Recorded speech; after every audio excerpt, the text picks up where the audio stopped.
Bonjour à tous, bienvenue sur Sensation. Vous connaissez sans doute la CAF, la Caisse d'allocation familiale. Elle représente l'une des 5 branches de la sécurité sociale, celle de la famille. Pour parler famille aujourd'hui, je reçois Julie Marie, bonjour. Bonjour. Vous êtes conseillère technique parentalité à la CAF de l'Eure et vous êtes accompagnée de Florence Caillot, bonjour. Bonjour. Vous êtes directrice du kiosque d'atelier et coordinatrice de l'espace social de vie sociale La Lanterne. Julie Marie, la CAF est chargée de verser donc à des particuliers des prestations financières pour les familles ou les personnes en situation précaire. Il y en a une par département. Quels sont les objectifs de la CAF, et par qui sont-ils définis ? Alors en fait, au niveau national, il y a une convention d'objectifs et de gestion qui est signée entre la CNAF et l'État. Et ensuite, les CAF déclinent en fait cette convention sur le département avec l'objectif effectivement d'accompagner en fait les familles tout au long de leur vie et de promouvoir l'accès aux droits, de développer des services, de favoriser l'autonomie, la solidarité, l'insertion, de nombreuses missions.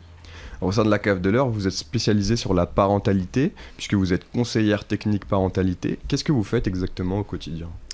Alors mon rôle, c'est d'accompagner les porteurs de projets, donc que ce soit des collectivités, des associations, sur le développement de projets d'accompagnement à la parentalité. C'est-à-dire que les parents, en fait, souhaitent trouver des activités à faire avec leurs enfants, soit trouver des réponses aux questions qu'ils se posent. L'objectif, c'est de développer des projets qui répondent en fait à leurs envies et leurs besoins.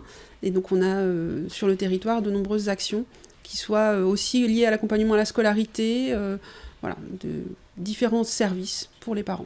Parmi ces services, il y a le site parent-atout-eure.org. Qu'est-ce que l'on peut trouver comme information sur ce site ?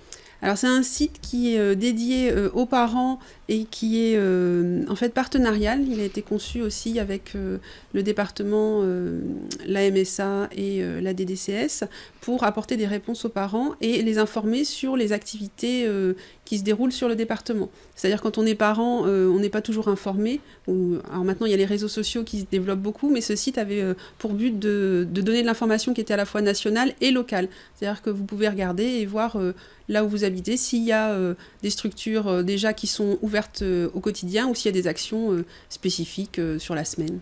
C'est un peu un guide sur la parentalité Alors il y a aussi de l'information, effectivement, il y a des fiches d'information, il y a des conseils de livres, voilà.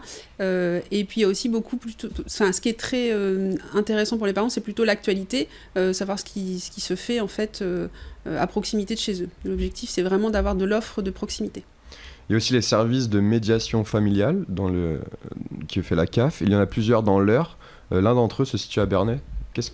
À quoi ils servent, ces services de médiation familiale ?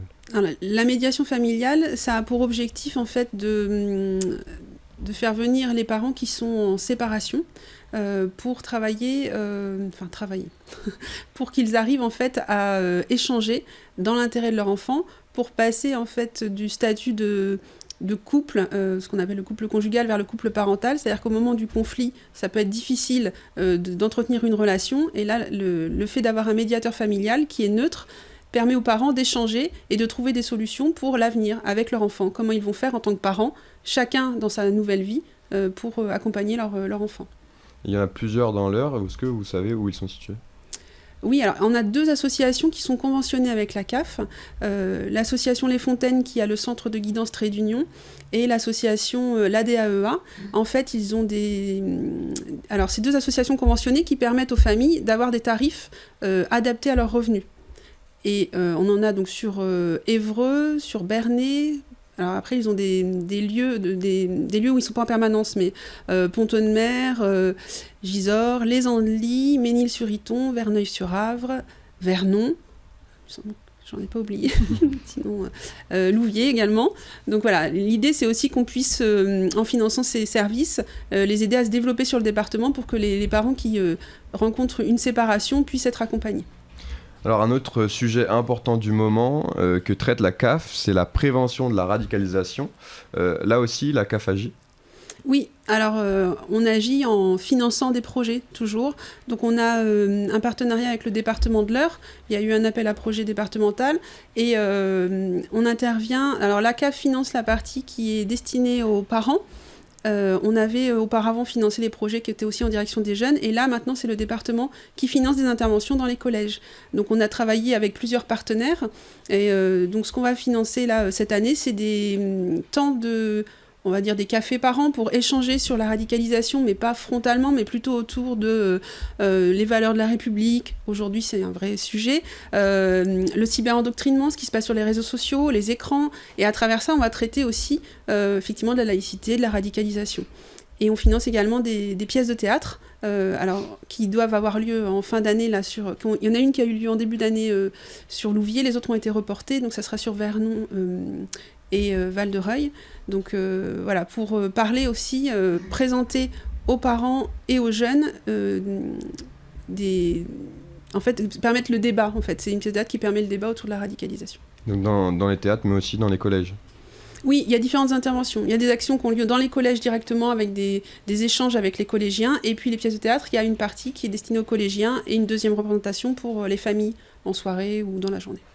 Et vous aidez aussi financièrement des espaces de rencontres et d'animation de vie sociale, comme l'EVS La Lanterne. Pourquoi ces partenariats Quelles sont les particularités de ce type d'espace? Pourquoi ça vous intéresse? Les espaces de vie sociale comme les centres sociaux, en fait, sont des structures qui permettent d'avoir une offre de proximité pour les familles. C'est l'animation de la vie sociale sur un territoire, ça permet de créer le lien social et d'avoir une offre de services, d'échanges, en fait, tout simplement. Il y a aussi dans les centres sociaux développement d'un premier accueil qui peut être un accueil autour des informations que peut donner la CAF, un premier niveau d'information. Et l'objectif, c'est vraiment de recueillir la parole des habitants. Donc les habitants sont les premiers acteurs de ces structures, avec soit effectivement des envies, des projets, et puis aussi quelquefois des problématiques qui peuvent être orientées grâce aux professionnels qui sont dans ces structures. Florence Caillot, vous êtes la coordinatrice de l'EVS, l'espace de vie sociale Lanterne. Vous proposez des ateliers gratuits pour que les parents et les enfants aient accès à des activités ensemble. Quelle est l'importance pour vous d'être financé par la CAF? Est-ce que sans ce financement, vous pourriez quand même vivre ou non. c'est... Non, clairement, on pourrait pas... Enfin, ça serait compliqué, quoi, de pouvoir mettre... Il y a des choses qui pourraient se mettre en place, mais on a besoin de coordonner. Si c'est pas coordonné, c'est quand même compliqué, ne serait-ce que pour avoir accès à des salles ou des choses comme ça. Donc, non, c'est quelque chose de très important. Et moi, ce que je voudrais rebondir aussi, c'est que ce soit un EVS ou un centre social, on a la chance dans ce genre de structure de pouvoir accueillir la famille dans sa globalité. Ça veut dire qu'on a du plus petit jusqu'aux grands-parents, aux tontons, tata. Voilà, c'est vraiment la famille dans son ensemble. Donc, on touche vraiment toute la population la plupart du temps.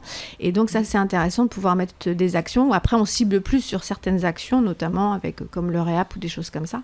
Mais oui, c'est quelque chose qui est vraiment très important. Et pour moi, c'est vraiment ce qui fonctionne le mieux au niveau de la structure. Alors, au sein de votre espace de vie sociale, qu'est-ce que vous proposez comme type d'atelier ? Alors donc, on fait des rencontres parents-enfants, donc toutes les semaines à peu près. On a aussi des groupes de parole de parents, la table du dîner. Et puis, d'ailleurs, pendant le confinement, il a fallu s'adapter aussi. Donc, on a créé une petite chaîne YouTube pour les enfants. Donc, toutes les chansons qu'on chante d'habitude, il fallait bien pouvoir les faire ressortir parce qu'il y avait une demande des familles. Donc, on a créé la chaîne et puis on en a créé une deuxième aussi vraiment sur la parentalité où là, on y mettra peut-être des sketchs ou des choses comme ça ou des thématiques qu'on aura abordées avec les familles. Vous avez un site internet pour si les Alors, gens sont on a le intéressés site pour internet, plus oui, donc www.kiosquedatelier.fr.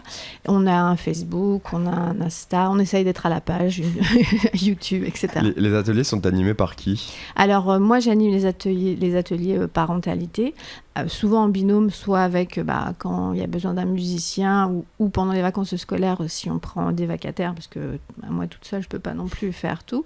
Et puis après, donc, il y a d'autres ateliers qui vont être animés aussi par d'autres professionnels. On a énormément de bénévoles. Nous, on fonctionne beaucoup grâce à ça. On a vraiment des gens qui sont à la retraite et qui viennent nous aider aussi qui ont travaillé dans l'enfance-jeunesse. Donc ça, c'est vraiment un atout pour nous.